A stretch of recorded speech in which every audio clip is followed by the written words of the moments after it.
मुरली अमृत की धारा है धारा, जो देती दुखों से किनारा। मुरली अमृत की धारा है धारा, जो देती दुखों से किनारा।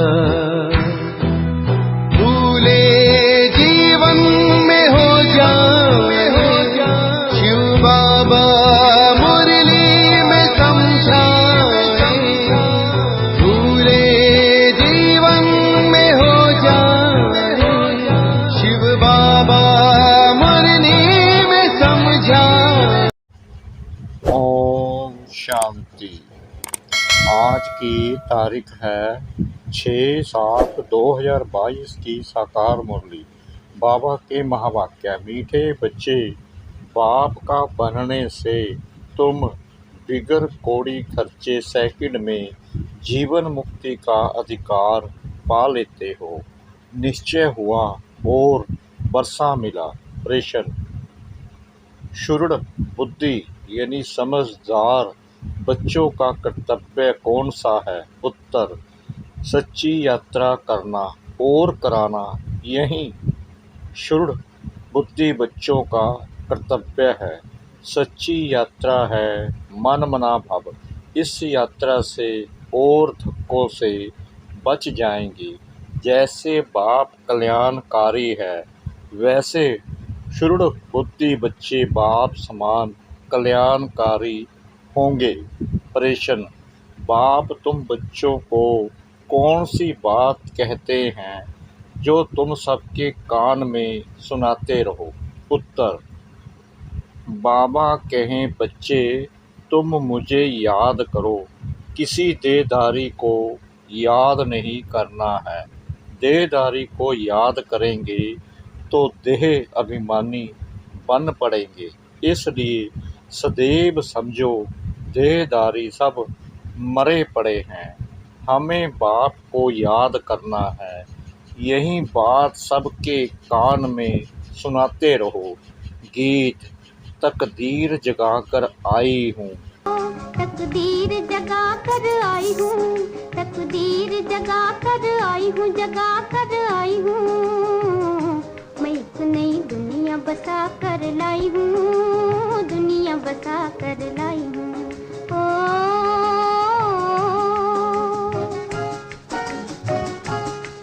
तकदीर जगा कर आई हूँ, तकदीर जगा कर आई हूँ, जगा कर। ओम शांति। बच्चों की तकदीर बनाने में कोई खर्चा लगता है?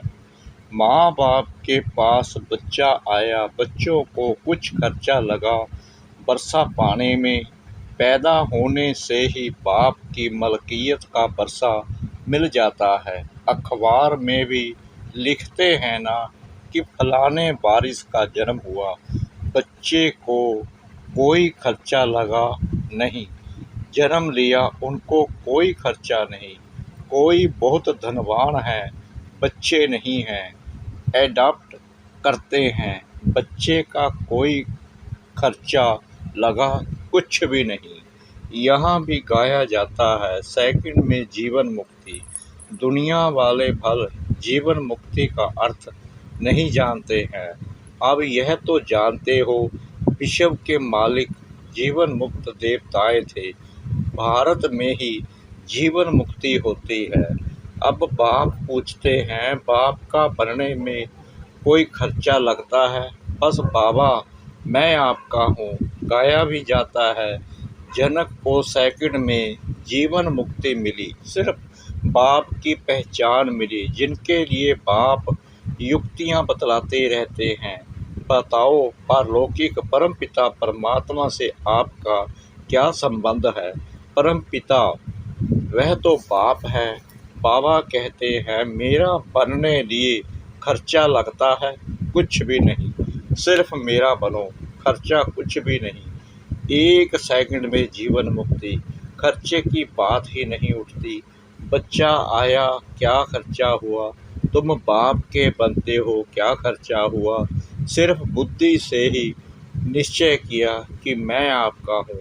समझते हैं बाप से स्वर्ग की बादशाही मिलती है। बाप स्वर्ग का रचयिता है, वर्षा मिलता है। हेवन की बादशाही निश्चय की बात है ना, पाई भी खर्चा नहीं करो, याद से ही तुम हीरे जैसा बन जाएंगे। हम लिखते भी हैं तुम जीवन मुक्ति पा सकते हो, कौड़ी भी खर्चा करने बिना तुमको बादशाही मिल जाएगी। तुम कितने धक्के खाते हो भक्ति मार्ग में, यात्राओं पर मनुष्य बहुत धक्के खाते हैं। उनमें पंडे भी रहते हैं या कोई धर्मायु पुरुष धक्के खिलाते हैं। पैसे भी बहुत खर्च करते हैं, मिलता तो कुछ भी नहीं है। यह बाप तो समझाते बहुत हैं, परंतु किसकी तकदीर में नहीं है तो बुद्धि में बैठता नहीं।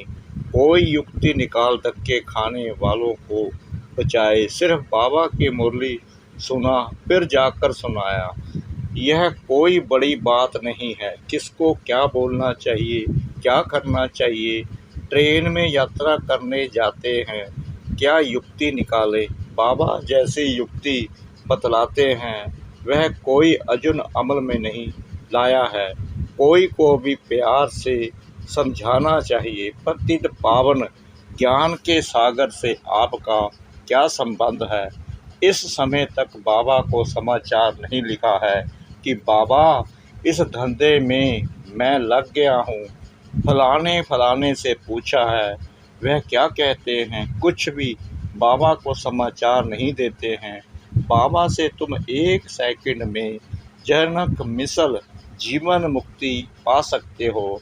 अगर यह पहेली हल की तो बाबा फर्स्ट क्लास बात सुनाते हैं। प्लास्टिक पर छोटे कार्ड छपवा लो, अच्छे पोस्ट कार्ड हों जो कहाँ भी भेज सके। तीर्थों पर तो धक्के ही खाते रहते हैं। तुम लिख भी सकते हो कि जन्म जन्मांतर के धक्कों से छूटना चाहते हो तो यह पहेली हल करो। इसे हल करने से 1 सेकंड में जीवन मुक्ति पा सकते हो। बाबा अक्षर तो देते हैं, कोई बुद्धिमान बच्चा हो जो ठीक रीति लिखकर आवे और अच्छा छपाकर भेजे। बड़े शहरों में काम झट हो सकता है। बहुत सुंदर प्लास्टिक के कार्ड हो, उसमें त्रिमूर्ति का ठप्पा लगावे ना लगावे। बाबा युक्तियाँ बहुत अच्छी बताते हैं। जनक को सेकंड में जीवन मुक्ति मिली, यह सिर्फ गाते रहते हैं, कोई को पता नहीं। भल अष्टापा गीता में है, परंतु उससे कोई समझ नहीं सकते।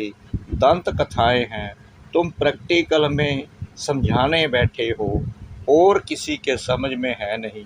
समझदार हैं तो एक गॉड फादर, बाकी सबको रावण ने नॉन सेंसिबल बना दिया है। पावन को सेंसिबल, पतित को नॉन सेंसिबल कहा जाता है। इस बेहद की बात को कोई जानते नहीं है। यह तो बिल्कुल सिंपल है। सिर्फ बोले हाँ बरोबर हमारा पिता है। पिता से तो ज़रूर बिगर कोई खर्चा बच्चे को वर्षा मिलना चाहिए। बच्चा पैदा होता है और वर्षा मिल जाता है। लौकिक बाप से बच्चे को वर्षा मिलता ही है। जीवन बंद का यह एक ही बाप है जिसको पतित पावन कहा जाता है। यहाँ तो है ही रावण का आसुरी राज्य। अब तो यह ईश्वर बाप है, कहते भी है ना, हेवनली गॉड फादर, तो उससे ही हेवन का वर्षा मिलना चाहिए। हेवन कहा ही जाता है नई दुनिया को। पुरानी दुनिया का तो महाविनाश सामने खड़ा है। जितना देरी होती जाएगी मनुष्यों को विनाश का निश्चय आता जाएगा। मनुष्यों को दिल में आता भी जा रहा है। समझते हैं कल भी लड़ाई छिड़ सकती है, यह भी समझते हैं मौत सामने खड़ा है। तुम भी बतलाते हो हम प्रजापिता ब्रह्म कुमार कुमारियां हैं। शिव बाबा के बच्चे तो हैं ही, वर्षे के हकदार बन जाते हैं। बस सिर्फ बाप और वर्षे को याद करो। कार्ड में भी यह अक्षर डालने हैं। यह एक ही पहेली हल करो, तो 1 सेकंड में बिगर कोड़ी खर्चा जीवन मुक्ति मिल सकती है। सिर्फ बाप और बरसे को याद करने का है, बस स्वर्ग का मालिक बन जाएंगे ना। स्वर्ग में भी नंबरवार पद तो है ना। ज्ञान से फिर आपे ही समझ जाएंगे कि हमको क्या करना है। यहाँ पैसे आदि की कोई बात नहीं। बाबा हमेशा बच्चों को कहते हैं, मांगने से मरना भला।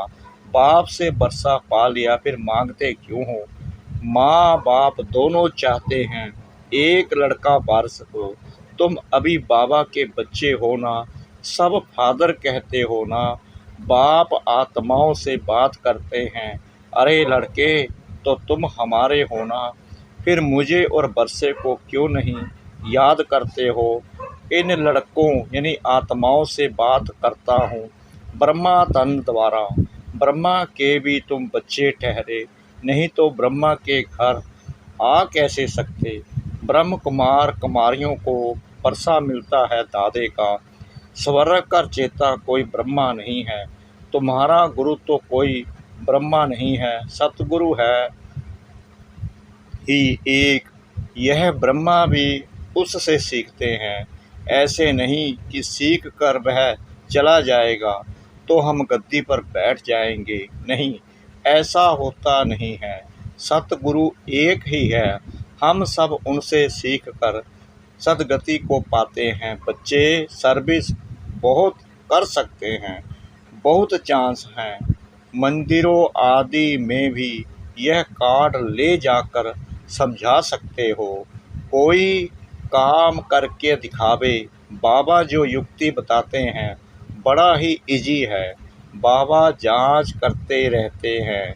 देखे कहाँ से समाचार आता है कि बाबा ट्रेन में हमने 10-20 से यह प्रश्न पूछा। एक से प्रश्न पूछेंगे तो 10 सुनेंगे। घर में बैठ किसी को समझाया, यह कोई बड़ी बात थोड़ी है। बाप कहते हैं सिर्फ बाप और बरसे को याद करो।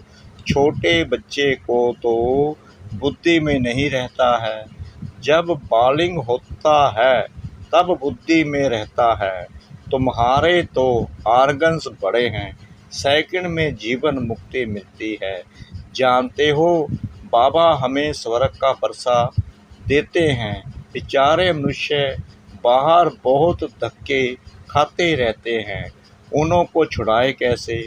इसमें युक्तियाँ बहुत चाहिए। कितनी बच्चियाँ घर बैठे लिखती हैं कि बाबा हम तो आपके हो गए, कभी देखा भी नहीं, मिली भी नहीं। लिखती हैं बाबा हम आपके हैं, आपसे बरसा हम लेकर ही रहूँगी। मार भी खाती रहती है। ऐसी बच्चियाँ बहुतों से आगे जा सकती हैं। तुम तो मार भी नहीं खाते हो तो भी यह सर्विस नहीं करते हो। बाबा की भी सुनी अनसुनी कर देते हैं। तुम कोई भी भाषा में कार्ड छपवा सकते हो। काम करने वालों की बुद्धि चलनी चाहिए। बाबा कोई जास्ती काम थोड़े ही देते हैं। उस दुनिया के गवर्नमेंट की कितनी बड़ी पंचायतें हैं विनाश के लिए। तुम्हारे पास अविनाशी पद पाने के लिए कितनी अच्छी युक्तियां हैं। भक्ति मार्ग में बहुत खर्चा करते हैं और तुम देखो क्या कर रहे हो, कोई खर्चा नहीं। भक्ति मार्ग में बहुत खर्चा होता है। तुम 1 सेकंड में जीवन मुक्ति पाते हो। सेंसिबल जो बच्चे हैं वह बाबा को कार्ड छपवा कर दिखावे। हम कितना सहज बाबा से बरसा ले रहे हैं। मनुष्य तो कितने दुखी होते हैं, कितने तो यात्रा में बीच से ही लौट आते हैं। गरीब बेचारे बहुत भटकते हैं, उन बेचारों पर तरस पड़ता है। तुम गॉड फादर के बच्चे हो तो तुमको तो स्वर्ग में आना चाहिए। यहाँ तुम नरक में क्यों पड़े हो, यह कोई बताने वाला चाहिए। तुम किसको भी समझा सकते हो कि अल्लाह को याद करो। अल्लाह के घर जाने के लिए वहाँ से ही तुम आए हो। अब बाप को याद करो। नन बट वन, नन्स को ही समझाना पड़े। तुमको याद करना है गॉड को, क्राइस्ट ने भी उनको याद किया है। समझो ब्रह्मा चला जाता है तो भी तुमको याद तो शिव बाबा को करना है। शरीर तो छूटेगा ही, तुमको याद उनको करना है। शिव बाबा कहते हैं सिर्फ मुझे ही याद करो, किसी देहधारी को याद नहीं करना है। देही अभिमानी बनना है, देहधारी तो सब मरे पड़े हैं। बाप कहते हैं माम एकम याद करो, दुनिया में तो एक दो को दुखी करते रहते हैं। यहाँ हम एक बात कान में सुनाते हैं, है बहुत इजी, अलफ और बे, बाप और बादशाही को याद करो। मन मना भव का अर्थ ही यह है, बाकी तो सब हैं डिटेल। बाप कल्याणकारी है, बच्चों को भी कल्याणकारी बनना है, बच्चों को भी सबूत देना है। आज हमने कितनों का कल्याण किया, कल्याण करने लिए घूमना पड़ता है। धर्म स्थापना अर्थ भी धक्का खाना पड़ता है। हम ऐसी यात्रा सिखलाते हैं जो कब दूसरी यात्रा करनी ना पड़े। मन मना भव, यात्रियों के पिछाड़ी लग जाना चाहिए। बड़ी समझदार बुद्धि चाहिए। अच्छा मीठे मीठे सिखला दे बच्चों प्रति माता पिता बाप दादा का याद प्यार और गुड मॉर्निंग। रूहानी बाप की रूहानी बच्चों को नमस्ते। हम रूहानी बच्चों की रूहानी बाप दादा को श्रद्धा भरी प्रेम भरी नमस्ते। शुक्रिया बाबा, शुक्रिया बाबा, शुक्रिया बाबा इस मीठी मीठी मीठी मुरली के लिए। धारणा के लिए मुख्य सार नंबर 1, हीरे जैसा बनने का साधन बाप की याद है। बाप की याद से बिगर कोड़ी खर्चा विश्व की बादशाही मिल जाएगी। इसलिए निरंतर एक बाप की याद में रहना है। नंबर 2, मांगने से मरना भला, बाप से सब कुछ मिल गया इसलिए मांगना नहीं है। कल्याणकारी बन सबको सच्चा रास्ता बताना है। वरदान, सर्व खजानों को कार्य में लगाकर बढ़ाने वाले योगी सो प्रयोगी आत्मा भव। बाप दादा ने बच्चों को सर्व खजाने प्रयोग के लिए दिए हैं। जो जितना प्रयोगी बनते हैं, प्रयोगी की निशानी है प्रगति। अगर प्रगति नहीं होती है तो प्रयोगी नहीं।